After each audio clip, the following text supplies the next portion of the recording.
Reverend Dr. Henry Lee Bates, and our Way So Wonderful Life message for today is titled, Desire, Desire. Now, religions and even spiritual teachings have taught us to tithe in order to prosper. But tithing does not guarantee prosperity any more than not tithing can block our prosperity. Usually those who are telling us to tithe are the ones who are being tithed to.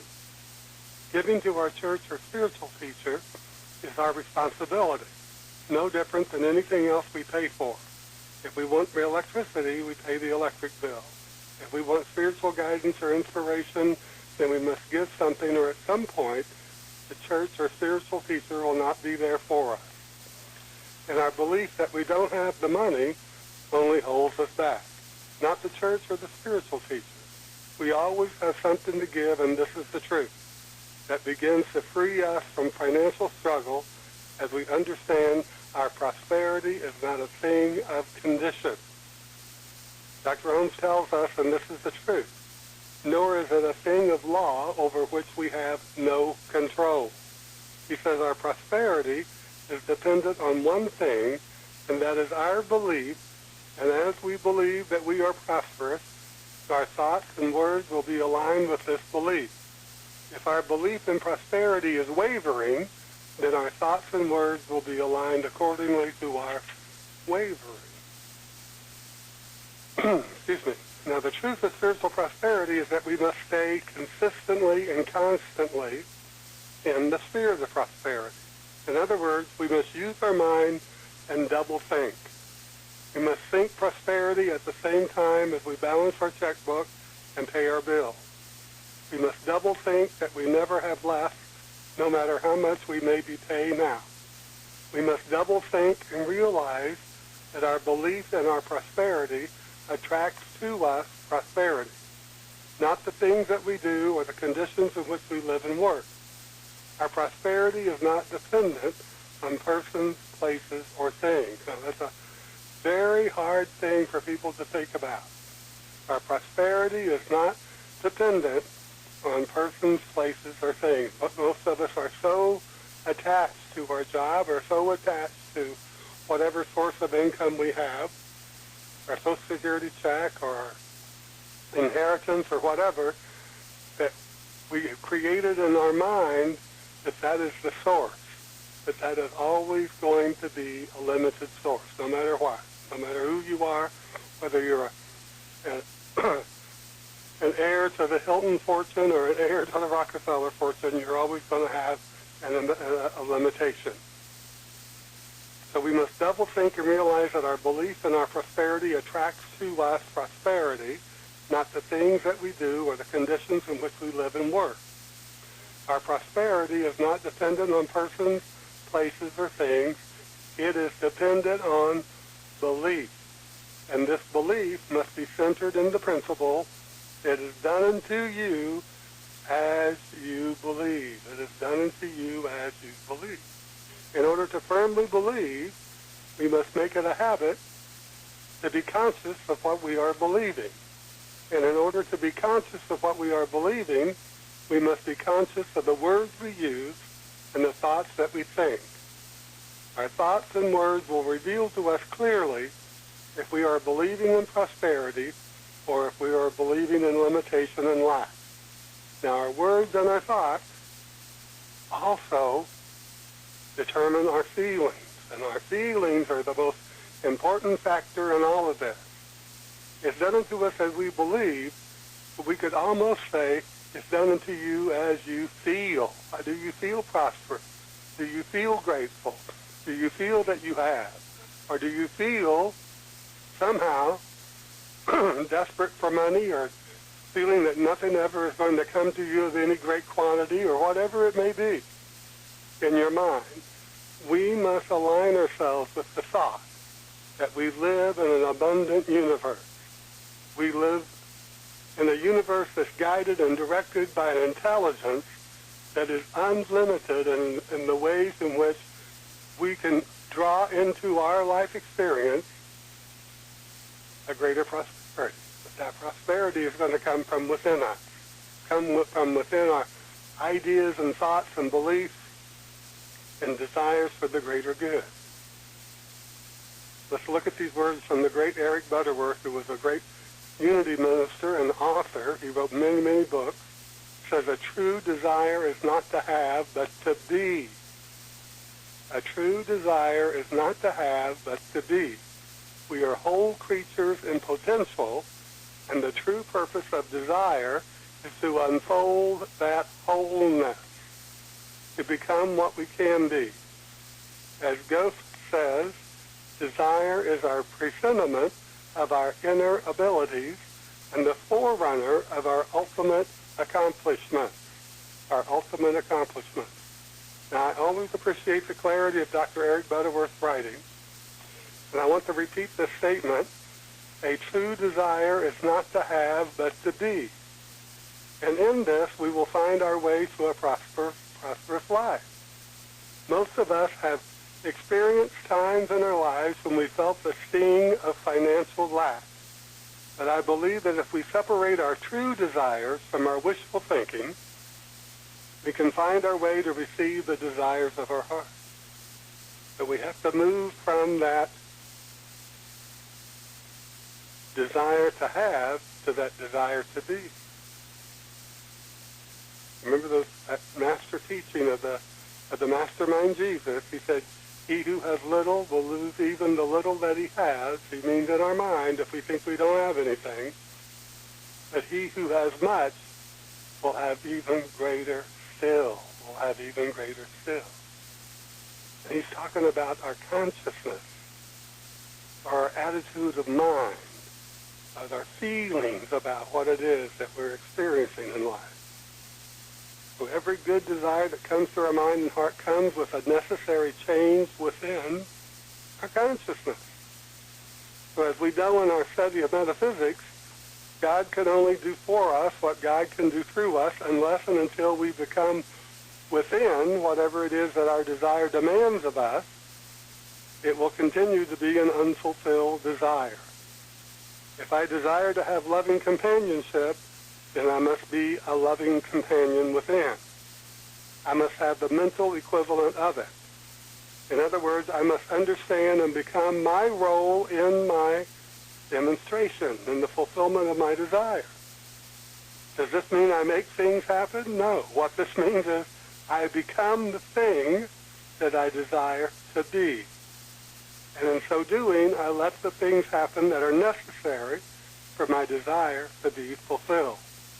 I will attract from this state of being all the people, all the things, everything that's necessary for my desire to be fulfilled. I will attract it from within myself. All the opportunities, all the conditions necessary to manifest the desire. But I have to be whatever it is that I must be in order for that desire to be fulfilled.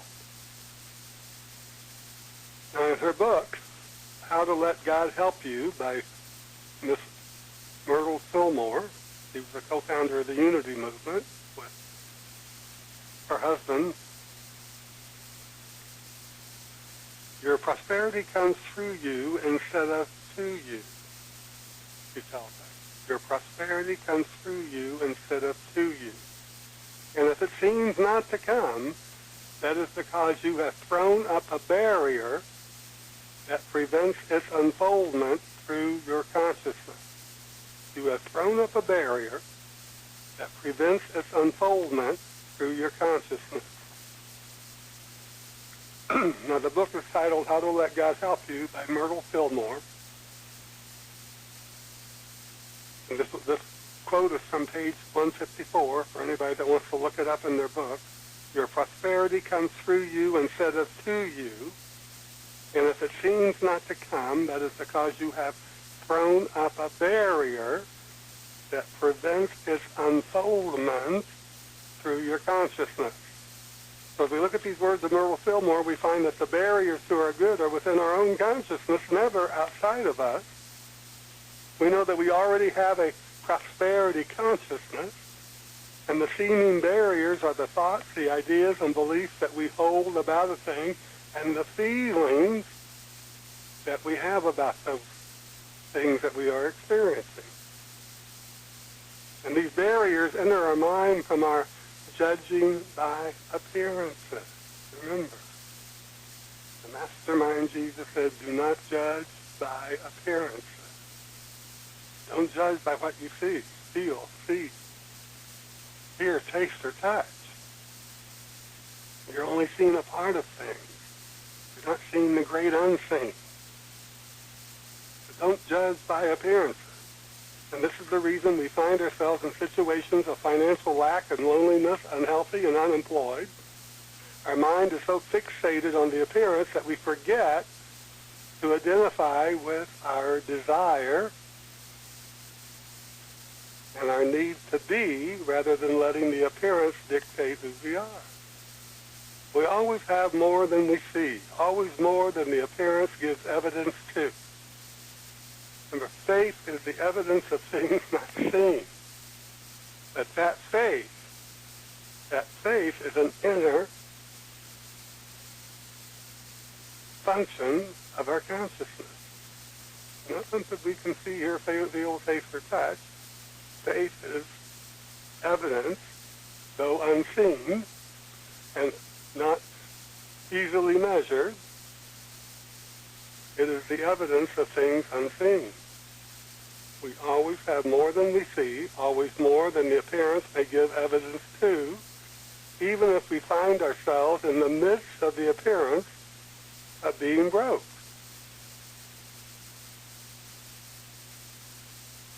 But we're only broke in the physical, only in the things we can see, hear, feel, taste, and touch.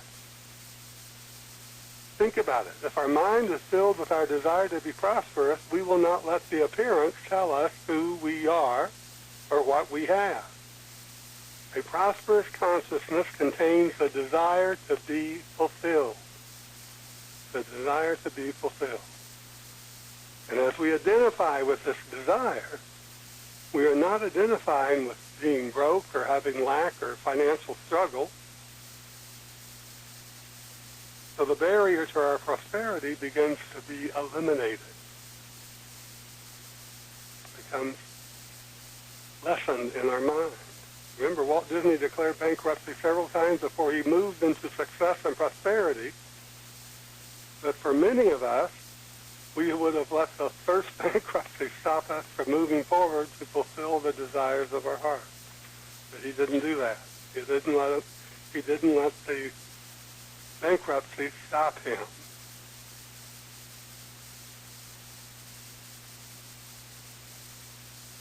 Let's go back to those words of the great Eric Butterworth, the great unity minister and author.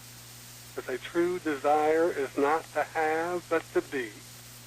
We are whole creatures in potential, and the true purpose of desire is to unfold that wholeness. What does he mean by wholeness? He means that we gain the desires of our heart. So that desire and who we are is the same. It's whole, complete. We're not feeling a lack. We're not feeling a need. We're not feeling a want for anything.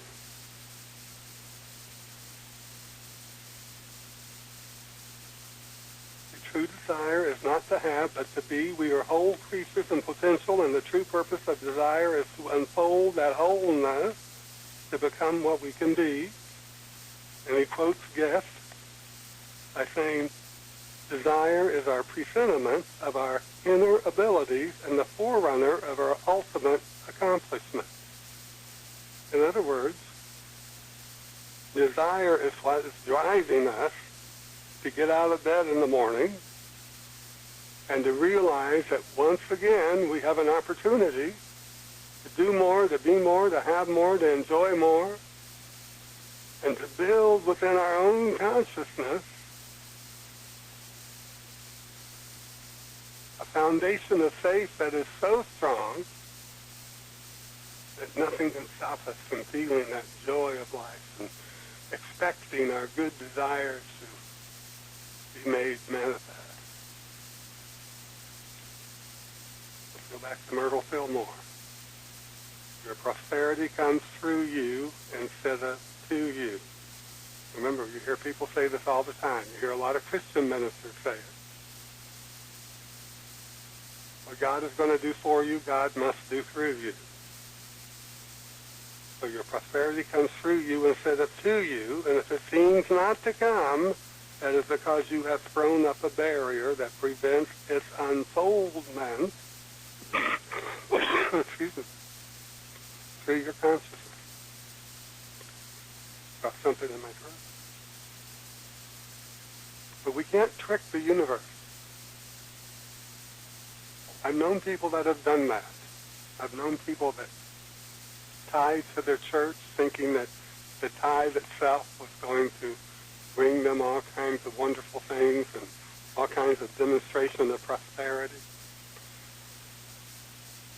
I've seen people send money to ministers and preachers and different people because they're so afraid that when they were sick that they were going to die, and they thought that if they made a tithe, they were giving this money to God, that somehow God would bless them more, God would somehow stop them from failing completely into death.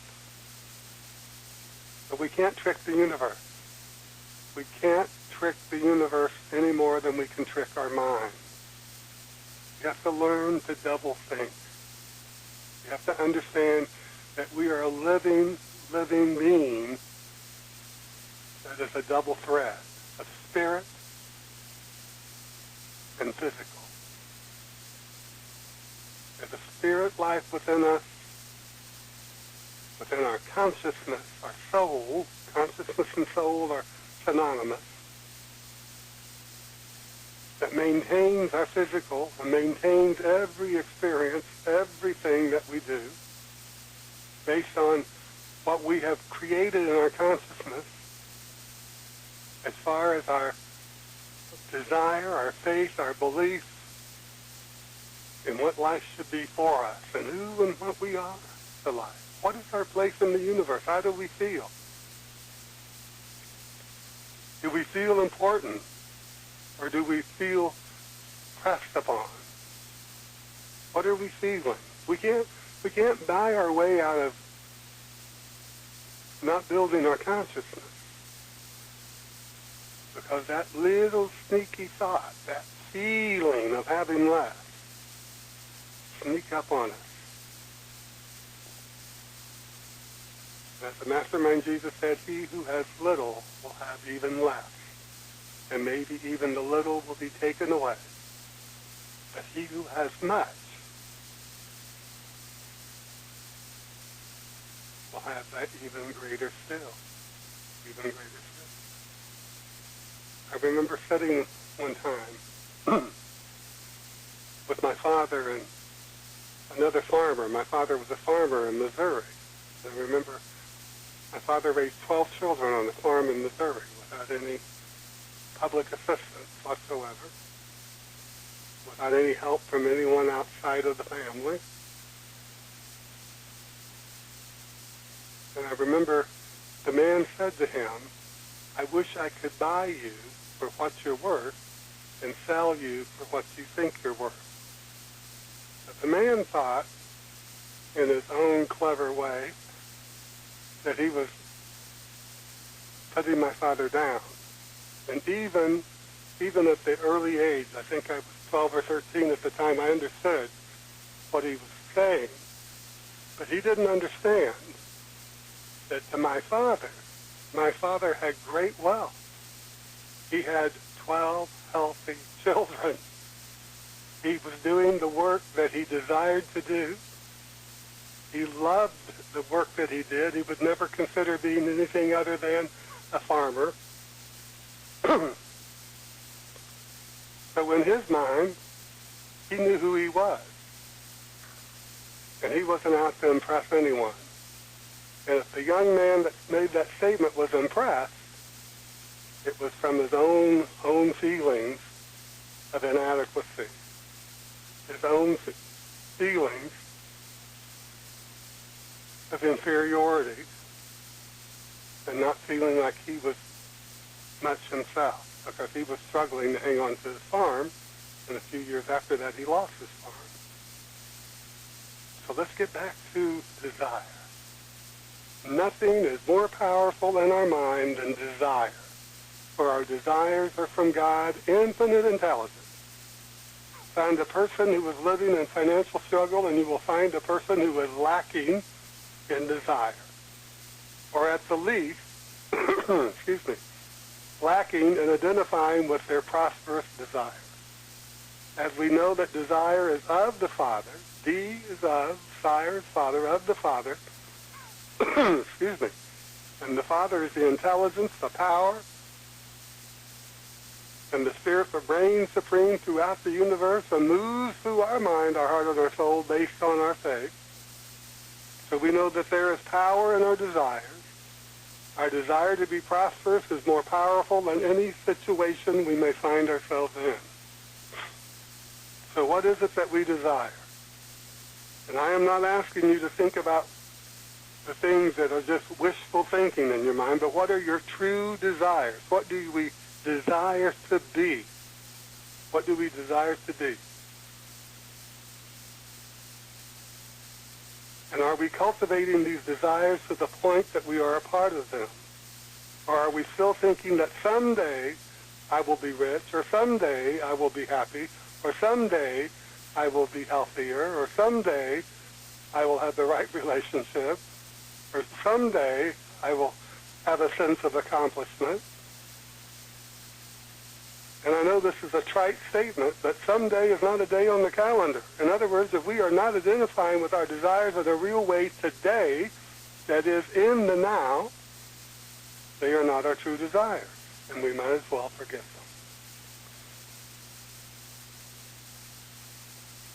Don't kid ourselves. Let's don't try to manipulate our mind. Let's don't try to manipulate God. Let's don't try to manipulate prayer.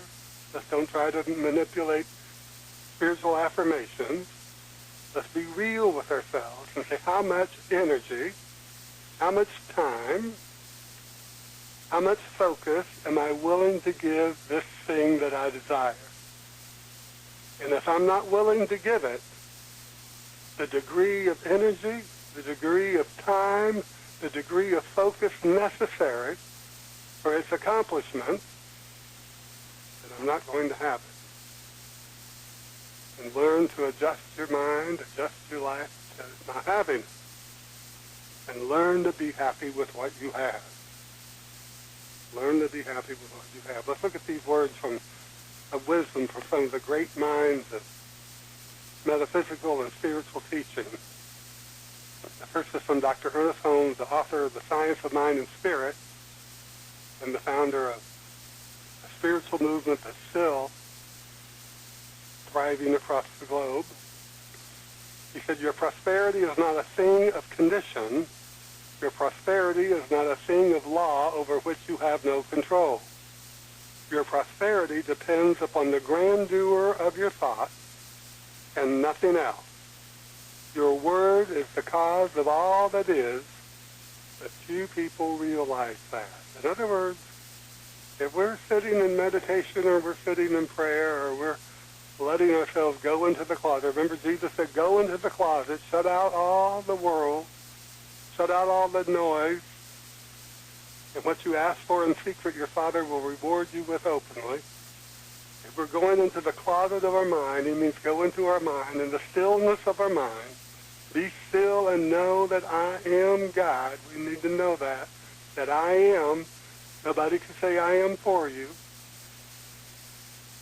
I am prosperous or I am poor. It's up to us to make the distinction. It's up to us to clarify what it is that we want. But it doesn't do us any good to go into the stillness in prayer or meditation or affirmation, then come out and talk against it. Oh, life is hard, or somebody comes up to you and says, oh, how are you doing? Oh, no, I'm not doing very well. Business is down. Crops are being ruined by the rain. Whatever it is that comes to your mind. Everybody's against me. I can't get a promotion at work. You might as well have not wasted your time in prayer or meditation and get into the stillness of your mind and your soul. Got it. think big if we want big, as Dr. Robert Visser used to say. Think big, B-I-G. Here are some words from the great Dr. Norman Vincent Peale. He writes, anybody can do just about anything with themselves if they really want to and make up their mind to do. We are all capable of greater things than we realize. We're all capable of greater things than we realize. And from the great Dr. Joseph Murphy, we can read, our daily prayer or daily mood must be one of joyous expectancy or a confident expectancy of all things good. This is our greatest prayer. If we expect the best will come to us. It is our mood that is vital. And what rules our mood? Our feelings, of course. Our feelings. We have time to go over these again. Let's go over them again. And Dr. Holmes, your prosperity is not a thing of condition. Your prosperity is not a thing of law over which you have no control. Your prosperity depends upon the grandeur of your thought and nothing else. Your word is the cause of all that is, but few people realize that. Now, what does he say, your word? It's not just the word that we speak, but the words that we feel. The words that we feel. From Dr. Norman Vincent Peale, anybody can do just about anything with themselves that they really want to and make up their mind to do. We are all capable of greater things than we realize. And once again, from the great Dr. Joseph Murphy, our daily prayer or daily mood must be one of joyous expectancy or a confident expectancy of all good things. This is our greatest prayer. If we expect the best will come to us. It is our mood that is vital. It is our mood that is vital. I want to go back to Dr. Eric Butterworth. A true desire is not to have, but to be. We want to be prosperous. We want to be healthy. We want to be happy. We want to have the consciousness of having. We want to release ourselves from the ideas of lack and limitation and want and be who you are. Be in the feeling of having and knowing and accepting and believing that your faith is the evidence of things not seen, no matter what condition you may find yourself in. In our message here today, we've gone over several ideas that we can think about and contemplate. These are ideas for people who want to make their best better and live life to a greater expression of givingness and lovingness and enjoyment and prosperously. We have the money to do the things that we want to do when we want to do them, and we can. Yes, you can, I can, we all can. And so it is. Amen. Once again, I want to thank you for being with me today. This has been The Way to a Wonderful Life. You can find us on YouTube.com by going to YouTube.com and typing in the search box Rev Dates, that's REVDATES, The Way to a Wonderful Life, and you'll find over 400 of my radio messages that you can listen to 24/7 with additional recordings in both English and Spanish. You can also go to revbatesontheradio.org for the full radio schedule for The Way to a Wonderful Life, and you can go to revbates.com, and you'll find all manner of ideas and archive messages and things that will lift up your mind and direct you towards those things that will build within you a consciousness of faith that is so strong. Nothing can stop you from realizing the fulfillment of your good desires. Remember, faith is the strength of the soul, and loss is the person without it. So once again, this has been The Way to a Wonderful Life. Let's close our program with this affirmation. I rejoice and give thanks. Let's say this together. I rejoice and give thanks right now, right where I am, for the best of times and the best of everything. And I hope this is so for me and you and for everyone right now, right where we are. I trust that it is. And so it is. Amen. Now, God bless you and God bless us all. The Way to a Wonderful Life is broadcast Sunday mornings, 7 a.m. Pacific time. Don't miss out. God bless you.